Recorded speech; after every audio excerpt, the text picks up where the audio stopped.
इस वीडियो में हम एक वेक्टर फील्ड का डाइवर्जेंस पता करेंगे, जबकि वो वेक्टर फील्ड रिप्रेजेंटेड होगा सिलिंड्रिकल कोऑर्डिनेट सिस्टम में।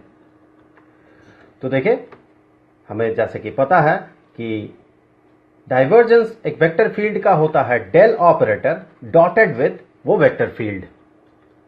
तो हमने यहां पर डेल ऑपरेटर को लिखा है। सिलिंड्रिकल कोऑर्डिनेट सिस्टम में हम डेल ऑपरेटर को इस तरह से रिप्रेजेंट करते हैं।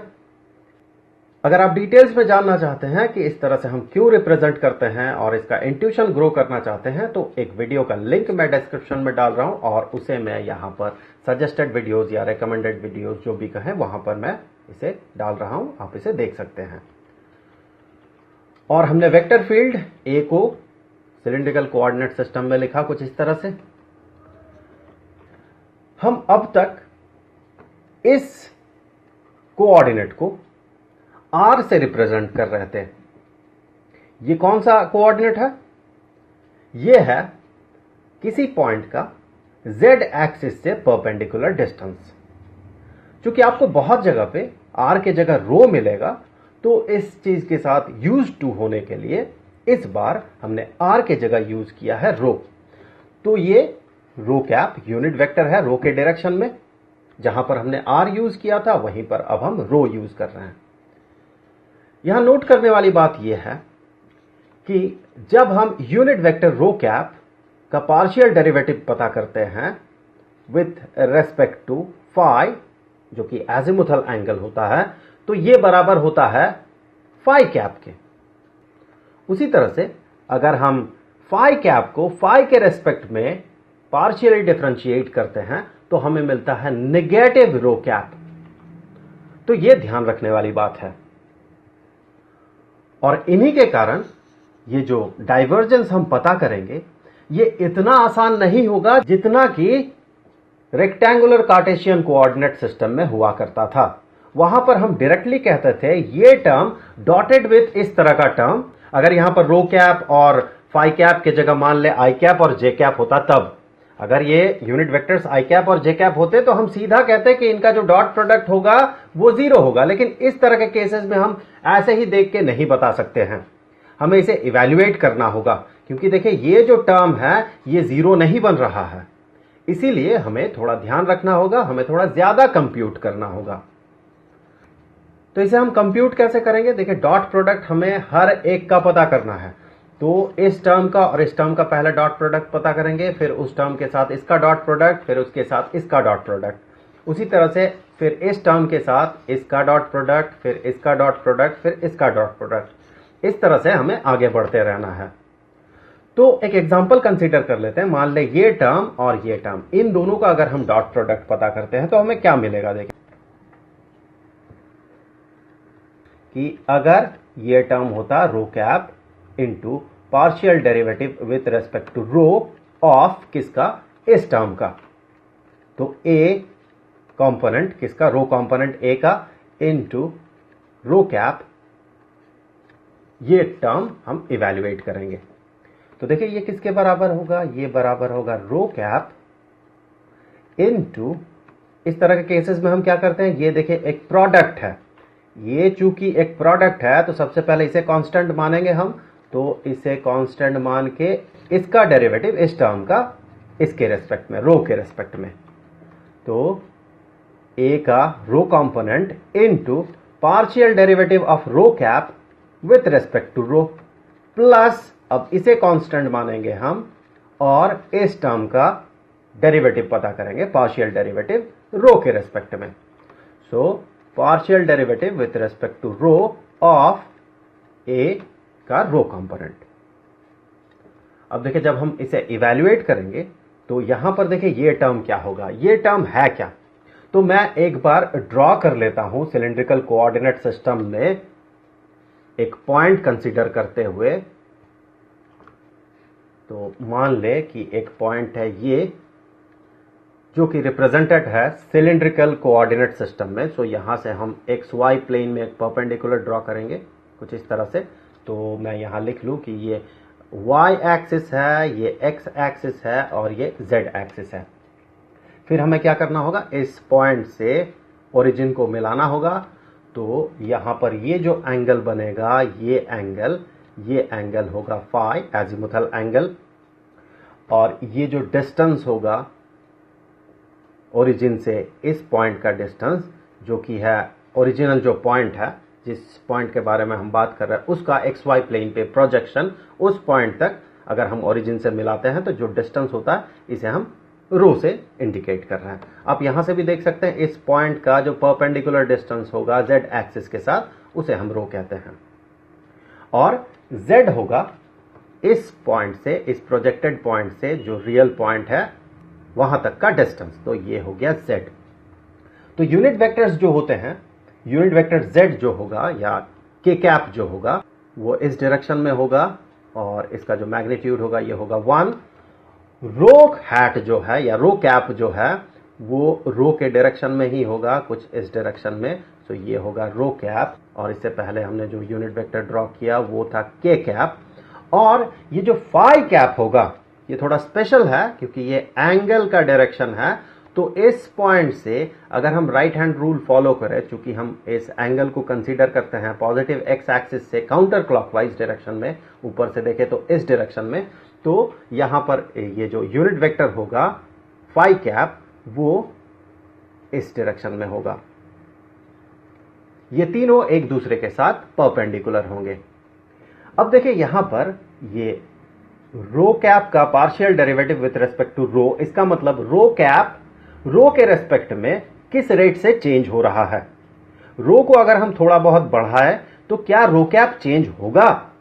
तो देखिए रो अगर बढ़ता है, अगर यही पॉइंट यहां ना होके मान ले यहां होता, तो रो क्या बन जाता? रो हो जाता यहां से यहां तक। तो देखिए ये जो यूनिट वेक्टर बनता उसका डायरेक्शन तो यही होता, डायरेक्शन में तो कोई चेंज नहीं है, और चूंकि ये यूनिट वेक्टर है तो उसका लेंथ 1 होगा।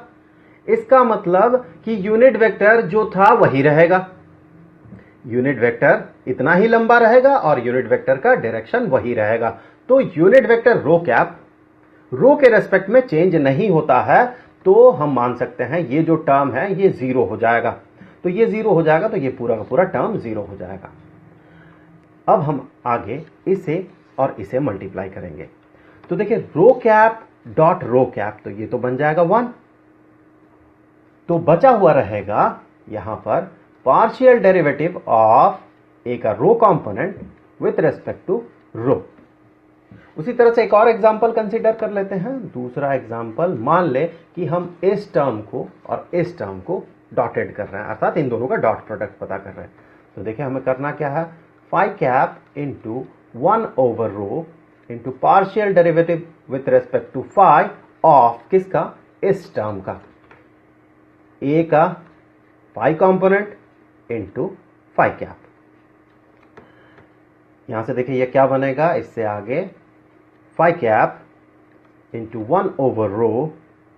अब देखिए हमें इस टर्म को, जो कि दो टर्म्स का प्रोडक्ट है इसका और इसका, इसे पार्शियली डिफरेंशिएट करना है रो के रेस्पेक्ट में। तो सबसे पहले हम ए सब फाई अर्थात फाई कंपोनेंट ऑफ ए इसे कांस्टेंट मानेंगे और हम पार्शियली डिफरेंशिएट करेंगे फाई कैप को फाई के रेस्पेक्ट में, प्लस अब इसे कांस्टेंट मानेंगे हम और पार्शियल डेरिवेटिव हम पता करेंगे फाई के रेस्पेक्ट में किसका? ए सब फाई का, अर्थात ए का फाई कंपोनेंट का। यहां ध्यान देने वाली बात यह है कि ये जो टर्म है ये जीरो नहीं बनेगा, ये क्या बन जाएगा? ये देखिए ये बन जाएगा नेगेटिव ऑफ रो कैप।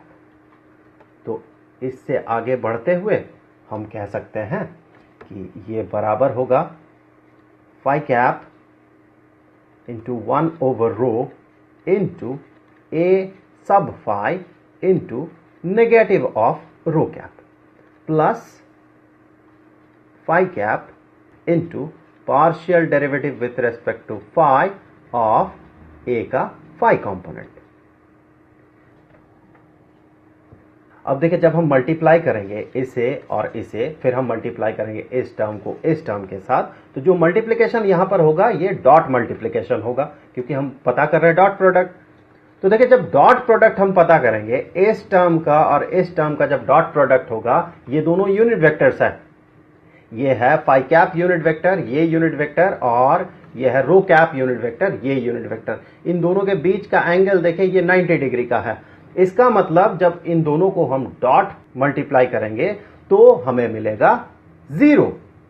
हमें पता है दो वेक्टर्स अगर 90 डिग्री के एंगल में हो तो उन दोनों का जो डॉट प्रोडक्ट होता है वो वैनिश कर जाता है, वो 0 बन जाता है। सो ये बन जाएगा क्या, देखें, इस टर्म का और इस टर्म का प्रोडक्ट, क्योंकि इसे जब हम इसके साथ डॉट प्रोडक्ट करेंगे तो ये बन जाएगा 0। तो यहां देखें, ये जो फाई कैप है और यहां पर जो फाई कैप है, इन दोनों का डॉट प्रोडक्ट होगा तो ये बन जाएगा 1, क्योंकि यूनिट वेक्टर है ये भी यूनिट वेक्टर, दोनों का मैग्नीट्यूड 1 और दोनों का डायरेक्शन सेम। तो जब इनका डॉट प्रोडक्ट होगा तो इनका जो मैग्नीट्यूड्स है सिंपली मल्टीप्लाइड हो जाएंगे।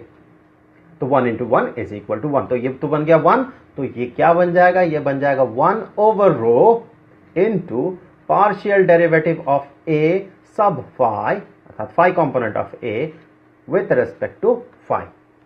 तो इस तरह से हम इसका डॉट प्रोडक्ट पता करते हैं। ऐसे बहुत सारे टर्म्स के साथ हमें करना होगा। यहां पर देखें, इसे और इसे जब हम डॉट प्रोडक्ट करेंगे तो हमें मिलेगा 2 टर्म्स। यहां पर देखें, ऐसे हमें 2 टर्म्स मिलेंगे। तो यहां 2 टर्म्स, फिर इन दोनों में 2 टर्म्स, फिर इन दोनों में 2 टर्म्स। तो हमें यहां कितने टर्म्स मिल गए, 6 टर्म्स मिल गए। हाँ, भले ही कुछ टर्म्स वैनिश कर जाए अर्थात 0 हो जाए, लेकिन जब हम कंप्यूट करेंगे तो उन्हें भी इंक्लूड करेंगे। अब इसके साथ भी वही करना होगा, तो यहां भी हमें मिल जाएंगे 6 टर्म्स, और फिर इस टर्म के साथ जब इनका डॉट प्रोडक्ट होगा तो फिर से हमें 6 टर्म मिलेंगे। तो हमें कुल 18 टर्म्स मिलेंगे। तो ये रहे वो 18 टर्म्स। आप इस पूरे के पूरे एक्सप्रेशन को अगर देखें तो आपको 18 टर्म्स मिलेंगे। यहां पर देखिए 6 टर्म्स है जो कि मल्टीप्लाइड होगा रो कैप के साथ, तो 6 टर्म्स रहेंगे। और यहां भी 6 टर्म्स जो कि मल्टीप्लाइड होगा इस एक्सप्रेशन के साथ फाई कैप इंटू 1 over रो के साथ, तो 6 टर्म्स रहेंगे। और इन 6 टर्म्स को जब हम मल्टीप्लाई करेंगे के कैप के साथ तो 6 टर्म्स रहेंगे। तो कुल 18 टर्म्स। अब यहां पर बहुत सारे टर्म्स जो है वो कैंसल आउट हो जाएंगे। तो चलिए देखते हैं वो कौन कौन से टर्म्स है जो कैंसल आउट हो जाएंगे। तो सबसे पहले हम डिसाइड करेंगे उसे। तो उसके लिए एक फिगर जरूरी है, वो है ये फिगर। जो पॉइंट हम कंसीडर कर रहे हैं इस सिलिंड्रिकल कोऑर्डिनेट सिस्टम में, वो पॉइंट है ये। तो चलिए देखते हैं कौन कौन सा टर्म है जो कैंसल आउट हो जाएगा। तो सबसे पहले देखते हैं इस टर्म को। यहां पर ये जो एक्सप्रेशन है partial derivative of rho cap with respect to rho, ये बता रहा है रो कैप अर्थात यूनिट वेक्टर, ये यूनिट वेक्टर रो के चेंज होने से किस रेट से चेंज हो रहा है। तो थोड़ी देर पहले हमने ये देखा था कि ये चेंज नहीं हो रहा, फिर भी एक बार देख लेते हैं फिर से कि मान ले पॉइंट यहां पर है, तो जो रो है, जो कोऑर्डिनेट रो है, वो अब बढ़ के इतना हो गया। तो रो कैप को हम कैसे डिसाइड करेंगे, वो इसी डायरेक्शन में, रो के डायरेक्शन में, अर्थात जेड एक्सिस से इस पॉइंट तक जाते हुए जो डायरेक्शन है, इसी डायरेक्शन में यूनिट लेंथ का जो वेक्टर होगा वही होगा रो कैप। तो अब ये हो गया रो कैप। तो देखिए इसका जो लेंथ है ये प्रीवियस यूनिट वेक्टर जैसा ही है, लेंथ सेम है। यहां पर जो लेंथ है वही लेंथ था उस यूनिट वेक्टर का, और डायरेक्शन भी दोनों का सेम है। तो फिर ये जो टर्म है ये हो गया कैंसल आउट, ये 0 बन जाएगा, ये पूरा का पूरा एक्सप्रेशन। तो रो कैप के साथ जब आप मल्टीप्लाई करेंगे तो वो 0 ही रहेगा। अब देखते हैं ये टर्म, ये सर्वाइव कर जाएगा। आप टेस्ट करके देख सकते हैं, ये सर्वाइव करेगा। अब आते हैं इस टर्म में।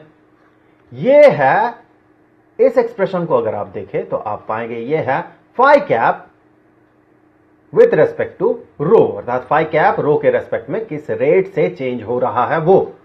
तो देखें कि अगर रो चेंज करे तो एक पॉइंट यहां पर, तो रो इतना हो गया, फाई तो उतना ही है, फाई ये जो एंगल होगा ये एंगल तो उतना ही होगा। ये पॉइंट, इसका प्रोजेक्शन अगर आप एक्स वाई प्लेन में ले तो प्रोजेक्शन कुछ यहां पर होगा। इसे अगर आप मिला देते हैं ओरिजिन के साथ तो फिर जो एंगल बनेगा वो अब भी उतना ही होगा। तो यहां पर जो यूनिट वेक्टर बनेगा वो जिस डायरेक्शन में होगा, इसका भी लेंथ 1, इसका भी लेंथ 1, और दोनों का डायरेक्शन सेम है। देखिए इसी वेक्टर को अगर आप पैरेलली शिफ्ट करते हैं इस डायरेक्शन में तो आपको ये वेक्टर मिलेगा, नया फाई कैप मिलेगा। सो हम कह सकते हैं रो को चेंज करने से फाई कैप अर्थात फाई का यूनिट वेक्टर जो है फाई के डायरेक्शन में वो यूनिट वेक्टर चेंज नहीं होता है, तो ये भी बन जाएगा जीरो। तो ये पूरा का पूरा एक्सप्रेशन जीरो, जब रो कैप के साथ हम मल्टीप्लाई करेंगे तो ये रहेगा जीरो। अब देखते हैं ये जो टर्म है, ये टर्म, इस टर्म में अगर आप देखें तो मल्टीप्लीकेशन होगा इसका और इसका डॉट प्रोडक्ट होगा। ये जो टर्म है ये जीरो नहीं बनेगा इस बार इसका और इसका जब हम डॉट प्रोडक्ट करेंगे, हम आगे चल के मल्टीप्लाई करेंगे ना सारे टर्म्स को, इन सारे 6 के 6 टर्म्स को इसके साथ, रो कैप के साथ, तो फिर जब इस एक्सप्रेशन का, इस टर्म का मल्टीप्लीकेशन होगा, डॉट प्रोडक्ट होगा इसके साथ, डॉट मल्टीप्लीकेशन हम करेंगे, तो रो कैप और फाई कैप इन दोनों के डॉट प्रोडक्ट में हमें मिलेगा जीरो, क्योंकि ये दो वेक्टर्स जो हैं, ये है रो कैप और ये है फाई कैप, दोनों के बीच का एंगल 90 डिग्री का है। ये तीनों का तीनों यूनिट वेक्टर जो दिख रहे हैं हमें, रो कैप, फाई कैप और के कैप, ये तीनों एक दूसरे के साथ 90 डिग्री एंगल में है, परपेंडिकुलर है। तो इसीलिए ये टर्म अभी ये जीरो नहीं है, लेकिन जब हम मल्टीप्लाई करेंगे, फाइनली तो वही करना है हमें, जब हम डॉट प्रोडक्ट पता करेंगे इसके साथ इसका, तब जाके वो टर्म जीरो बन जाएगा। तो हम यहीं पर इसे काट देते हैं। फिलहाल ये टर्म जीरो नहीं है, जीरो ये आगे चल के बनेगा, जब जीरो बनेगा ही तो उसे हम इंक्लूड नहीं करेंगे, वरना बहुत सारे टर्म्स हो जाएंगे और हम थोड़ा ज्यादा कंफ्यूज्ड भी हो जाएंगे।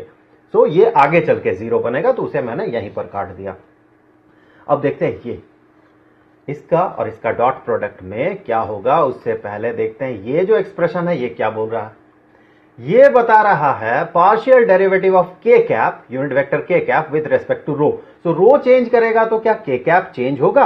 तो रो चेंज कर गया, पॉइंट यहां पर है तो रो बन गया ये।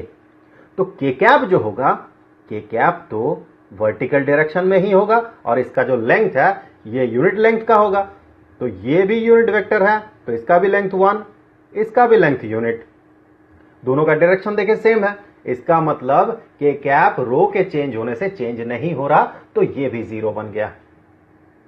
अब देखते हैं ये जो टर्म है इसके साथ जब हम इसका डॉट प्रोडक्ट पता करेंगे तो क्या होगा। यहां पर देखें इसका और इसका जब डॉट प्रोडक्ट होगा तो क्या होगा।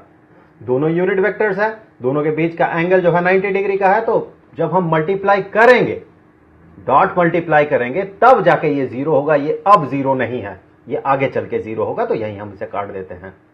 अब आगे आते हैं यहां पर।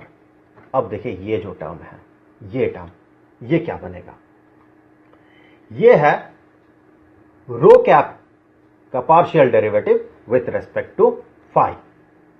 तो थोड़ी देर पहले हमने यहां पर देखा था, नोट में हमने देखा था कि ये बराबर होता है फाई कैप के। तो ये जो टर्म है ये सरवाइव कर जाएगा, ये कटेगा नहीं। अब आगे चल के देखते हैं ये क्या है। ये जो टर्म है ये जीरो नहीं है, पर जब हम इसके साथ इसका डॉट प्रोडक्ट पता करेंगे तो क्या होगा। देखिए इसका और इसका डॉट प्रोडक्ट होगा तो ये जीरो बन जाएगा। फिर रो कैप और फाई कैप एक दूसरे के साथ 90 डिग्री का एंगल, डॉट प्रोडक्ट होगा तो जीरो, तो ये कट जाएगा। अब देखते हैं ये जो टर्म है ये क्या बन रहा है। Partial derivative of phi cap with respect to phi. तो नोट में जाके देखे ये बराबर होगा नेगेटिव ऑफ रो कैप के। तो ये जो टर्म है ये term negative of rho cap के बराबर है, ये वाला term. So negative of rho cap, जब इस टर्म का जो कि नेगेटिव ऑफ रो कैप है, इस टर्म का इस टर्म के साथ डॉट प्रोडक्ट होगा तो यहां पर देखिए ये यूनिट वेक्टर है और ये एक यूनिट वेक्टर है, दोनों के बीच का एंगल 90 डिग्री का होगा। तो फिर ये दोनों जब डॉट प्रोडक्ट हम इनका लेंगे तो ये बन जाएगा जीरो। तो ये टर्म भी कैंसल आउट हो जाएगा, ये टर्म सरवाइव कर जाएगा, ये कटेगा नहीं। अब आगे चल के देखते हैं ये फाई अगर चेंज करे तो क्या के कैप में कोई चेंज होगा। तो हमने एक पॉइंट कंसीडर किया, मान ले पॉइंट कुछ यहां पर है और इस पॉइंट को प्रोजेक्ट करे तो ये कुछ यहां पर आता है एक्स वाई प्लेन में। तो फाई को हमने कर दिया चेंज, अब फाई ये हो गया तो हमने फाई को चेंज किया। तो इस पॉइंट में जो के कैप होगा, जेड एक्सिस के डायरेक्शन में जो यूनिट वेक्टर होगा, वो जो यूनिट वेक्टर है वो इसी डायरेक्शन में होगा, वर्टिकली अपवर्ड्स होगा और उसका जो लेंथ होगा वो 1 होगा, क्योंकि ये यूनिट वेक्टर है। तो इस वेक्टर में और इस वेक्टर में कोई फर्क पड़ रहा है? नहीं फर्क है। इसका मतलब के कैप जब हम फाई को चेंज करेंगे तो चेंज नहीं होगा। इसका मतलब ये जो टर्म है ये टर्म 0 बन जाएगा। अब इसे देखिए, इसे और इसे जब हम डॉट मल्टीप्लाई करेंगे तो यहां ये एक यूनिट वेक्टर और ये एक यूनिट वेक्टर, दोनों के बीच का एंगल 90 डिग्री का। जब हम इसका प्रोडक्ट लेंगे तब ये 0 बनेगा। ये अभी 0 नहीं है, ये आगे चल के 0 बनेगा। अब देखते हैं लास्ट लाइन। सबसे पहले आता है ये टर्म। तो z के रेस्पेक्ट में रो कैप क्या ये चेंज करेगा? अगर मैं z एक्सिस में आगे बढ़ता हूं तो पॉइंट को यहां न मान के, चलिए मैं मान लेता हूं ये यहां पर है, तो हमने सिर्फ z को चेंज किया। इस पॉइंट का जो कोऑर्डिनेट है उसका z कोऑर्डिनेट चेंज हुआ। तो क्या रो कैप में कोई फर्क पड़ेगा? तो अब भी देखें, जो यूनिट वेक्टर होगा इस पॉइंट में रो के डायरेक्शन में वो इधर होगा। इन दोनों वेक्टर्स को आप ध्यान से देखें, दोनों का डायरेक्शन सेम और दोनों का लेंथ सेम। तो z एक्सिस में आगे बढ़ने से रो कैप में कोई चेंज नहीं होगा। तो ये टर्म जो है ये कैंसिल हो जाएगा। अब आगे चल के देखें, ये टर्म और ये टर्म डॉट मल्टीप्लाई करेंगे तो ये और ये यूनिट वेक्टर ये दोनों मिलके बन जाएगा 0। तो ये आगे चल के 0 होगा। अब देखते हैं ये z के रेस्पेक्ट में अगर हम कोई चेंज करते हैं तो क्या फाई कैप में कोई चेंज होगा? अब पॉइंट अगर यहां पर ना हो, पॉइंट यहां पर हो, तो इस पॉइंट के लिए जो फाई होगा, जो एजिमुथल एंगल होगा, वो तो इतना ही होगा, क्योंकि इसे जब हम प्रोजेक्ट करेंगे XY प्लेन में तो उसी पॉइंट में ये प्रोजेक्टेड होगा। तो जब हम इसे ओरिजिन के साथ मिलाएंगे तो ये जो एंगल है ये इतना ही रहेगा, एजिमुथल एंगल। तो इस पॉइंट में जो यूनिट वेक्टर होगा फाई कैप वो इस डायरेक्शन में होगा और उसका लेंथ 1, इसका भी लेंथ 1। तो फाई कैप में कोई चेंज नहीं हो रहा है जब हम z में चेंज कर रहे हैं। तो ये टर्म भी कैंसिल हो जाएगा। अब देखते हैं इस टर्म का और इस टर्म का जब डॉट प्रोडक्ट होगा तो क्या होगा? ये यूनिट वेक्टर, ये भी यूनिट वेक्टर, दोनों के बीच का एंगल 90 डिग्री का। तो जब हम डॉट मल्टीप्लाई करेंगे तब जाके ये 0 होगा। ये अब 0 नहीं है, तब ये 0 होगा जाके। अब देखते हैं ये जो टर्म है, partial derivative of k cap with respect to z। तो जब हम z में चेंज करते हैं, पॉइंट यहां से अगर यहां पहुंच गया तो क्या के कैप में कोई अंतर आएगा? के कैप क्या है? z axis, positive z axis के डायरेक्शन में जो यूनिट वेक्टर है। अब ये यूनिट वेक्टर कुछ इतना बन गया। तो देखिए इसका लेंथ 1 और जो पहले यूनिट वेक्टर था उसका भी लेंथ 1। दोनों का डायरेक्शन देखें, दोनों एरोज को देखें, दोनों एक ही डायरेक्शन में है, अर्थात ना तो डायरेक्शन ना ही मैग्नीट्यूड चेंज हो रहा है। तो हम कह सकते हैं कि कोई चेंज नहीं हो रहा के कैप में जब हम z में चेंज करते हैं। यहां पर देखें, ये जो पिछला वेक्टर था यूनिट वेक्टर के कैप, वो सिर्फ पैरेलली शिफ्ट हुआ है, वो पैरेलली शिफ्ट होके ये बना है। तो के कैप में कोई चेंज नहीं होगा जब हम z के रेस्पेक्ट में आगे बढ़ेंगे या z को चेंज करेंगे, तो ये भी कैंसिल हो जाएगा। अब आते हैं इस टर्म में। तो जब हम डॉट प्रोडक्ट पता करेंगे तो ये टर्म सर्वाइव कर जाएगा। अब चलिए इसे इवैल्यूएट कर लेते हैं। तो सबसे पहले यहां पर इसका और इसका डॉट प्रोडक्ट होगा। ये यूनिट वेक्टर सेम है। तो जब हम डॉट मल्टीप्लाई करेंगे तो इन दोनों का जो मैग्नीट्यूड है सिंपली मल्टीप्लाइड हो जाएगा। मैग्नीट्यूड दोनों का 1 है। तो जब डॉट प्रोडक्ट पता करेंगे तो वो होगा 1 और उसके साथ मल्टीप्लाइड होगा ये। तो बचा हुआ रहा partial derivative of A sub रो, अर्थात ए का rho component with respect to rho, ये बचा हुआ है। और अब आगे के लाइन में आ जाते हैं, ये इसके साथ मल्टीप्लाइड हुआ तो ये बन गया phi cap into 1 over rho into A sub rho into partial derivative of rho cap with respect to phi. तो partial derivative of rho cap with respect to phi, इसे हमने देखा था वो कितना बनना चाहिए? ये बनना चाहिए फाई कैप। तो फिर इसी टर्म को हम कुछ ऐसे लिखेंगे, ये तो है फाई कैप, तो phi cap dot phi cap ये तो बन जाएगा 1। तो phi cap dot phi cap में इस फाई कैप को हटा दें, दोनों मिलके 1 बन गया। अब अगला टर्म देखते हैं। अगला टर्म है ये डॉटेड होगा इसके साथ। तो फिर देखें phi cap dot phi cap तो ये तो बन गया 1, तो बचा हुआ रहा 1 over rho into partial derivative of A sub phi with respect to phi. और लास्ट लाइन में आके देखें कौन सा बचा हुआ है, ये और ये जब डॉट प्रोडक्ट होगा तो बचा हुआ रहेगा partial derivative of A sub Z with respect to, यहां पर ये जेड होना चाहिए था, ये z होता,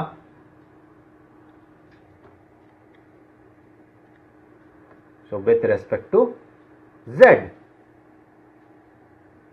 तो फिर देखें इससे आगे बढ़ते हुए हमें क्या मिलता है, तो इन दोनों टर्म्स को जब हम जोड़ेंगे तो एक स्पेशल टर्म हमें मिलेगा। उससे पहले हम इसे फॉरवर्ड इवैल्यूएट ना करके अगर बैकवर्ड इवैल्यूएट करें तो थोड़ा आसान होगा समझना। मैं आपको टर्म दे रहा हूं, वो टर्म है 1 over rho into partial derivative with respect to rho of rho into A sub rho. तो इसे जब हम कंप्यूट करेंगे तो हमें क्या मिलेगा, देखिए ये बराबर हो जाएगा 1 ओवर रो इंटू, इस टर्म को कांस्टेंट मानते हुए हम पार्शियली डिफरेंशिएट करेंगे ए सब रो को with respect to rho, plus A sub rho into partial derivative of rho with respect to rho. इससे आगे देखिए ये क्या बनेगा, ये बन गया यहां पर पहला टर्म, जब इसे और इसे हम मल्टीप्लाई करेंगे तो ये रो और ये रो कैंसल आउट हो जाएगा डिनोमिनेटर न्यूमरेटर से, तो बचा हुआ है partial derivative of A sub rho with respect to rho, plus यहां से ये जो टर्म है ये तो 1 बन गया, partial derivative of rho with respect to rho, ये तो 1 है, तो जब हम मल्टीप्लाई करेंगे इसे और इसे, ये टर्म तो 1 है, तो ये बन गया ए सब रो डिवाइडेड बाय रो। आप अगर ध्यान से देखें तो ये दोनों टर्म्स यहां अपीयर कर रहा है, इसका मतलब इन्हें जब हम जोड़ेंगे तो हमें मिलने वाला है ये, तो इससे आगे हम कहेंगे कि ये बराबर होगा 1 over rho into partial derivative with respect to rho of rho into A sub rho, तो ये तो बन गया ये दो टर्म्स, और आगे के दो टर्म्स आप लिख दे। पहला तो इसे, ये है 1 over rho into A sub phi, partial derivative of A sub phi with respect to phi, plus partial derivative of A sub Z with respect to Z.